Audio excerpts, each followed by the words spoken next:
Gold trading held the price of bullion around $2,380 per troy ounce on Thursday, some $50 below last week's new all-time high, as analysts from Shanghai to New York warned about momentum traders divorcing the market's price from its supply and demand fundamentals.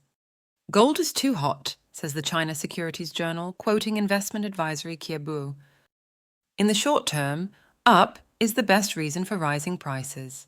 Gold's short-term departure from fundamentals is being affected by heavy trading. Greed's a term that I wouldn't necessarily use, says Bullion Bank HSBC's gold market analyst James Steele, speaking to Finance Yahoo and suggesting that for fund managers hedging their exposure to US equities with a position in gold derivatives, the precious metal has proven a safe haven. China's CSI 300 index today extended its bounce from February's half-decade lows, but held 14.2% lower from this time last year. New York stock market futures also opened slightly higher on Thursday after the S&P 500 index closed last night at an 8-week low, down 4.6% from end March's record high. But for gold, says Steele at HSBC, I think what we've seen is signals that have brought in a lot of momentum traders. The market's gone to record highs in nominal terms, and I think that's where we have to be somewhat concerned, because if we get some days where things are static, we could easily get a pullback in the price. Last Friday's fresh all-time high in the gold price began with a surge in futures and options trading activity on the Shanghai Futures Exchange.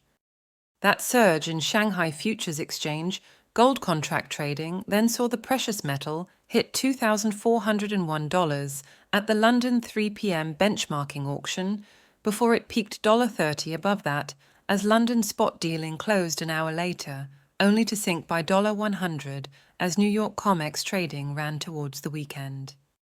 Trading volume in New York gold futures that day reached more than 500,000 contracts, over two-thirds greater than the prior five-session average. But Comex futures volumes had topped Friday's total twice before, since gold surge began at the start of March. In contrast, trading in Comex gold options, more leveraged, speculative instruments where no actual metal is involved, doubled from the prior five-day average, spiking last Friday to the highest since February 2020, when the Chinese COVID pandemic went global. We're seeing a lot of demand destruction in the physical markets going on, Steele at HSBC continues. Bars, coins, jewelry, it's getting very expensive for price-sensitive economies to keep buying the underlying physical. India's gold bullion imports more than halved in value in March from 12 months before, new data said this week, helping cut the nation's trade deficit with the rest of the world to the smallest since last April. The gold price surge has dented consumer demand, says Sachin Kothari at Mumbai Bullion Refiners and supplies Augment Gold for All. Indian investors are not able to digest this jump, and wholesale demand by jewelers has also decreased in March and April. Therefore, gold imports are expected to come down. Western gold bullion investing also remains weak, with giant gold-backed ETF, the Spider Gold Trust, seeing a small outflow Wednesday after growing for 2 sessions in a row. Giant silver-backed EFT, the iShares Silver Trust, also saw net liquidation by shareholders yesterday, shrinking to its smallest size in 3 weeks. Silver prices today stabilized around $28.50 per troy ounce, down 4.5% from Friday's 3-year high in US dollar terms.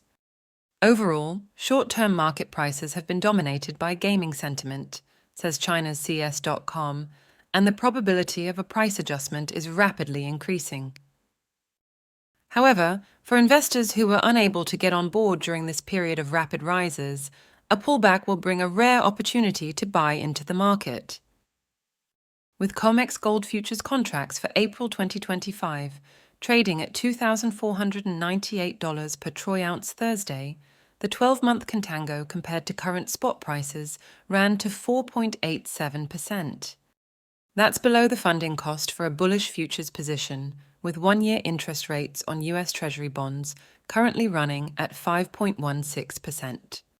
Analysis of London's bullion market, published by the Nasdaq Derivatives and Data Service, says that March saw trading volume in options contracts on physical gold rise 20.0% compared to last year's daily average. But spot gold volumes rose faster, up by 21.8% according to data from trade association, the LBMA. Please like this video and subscribe to our channel.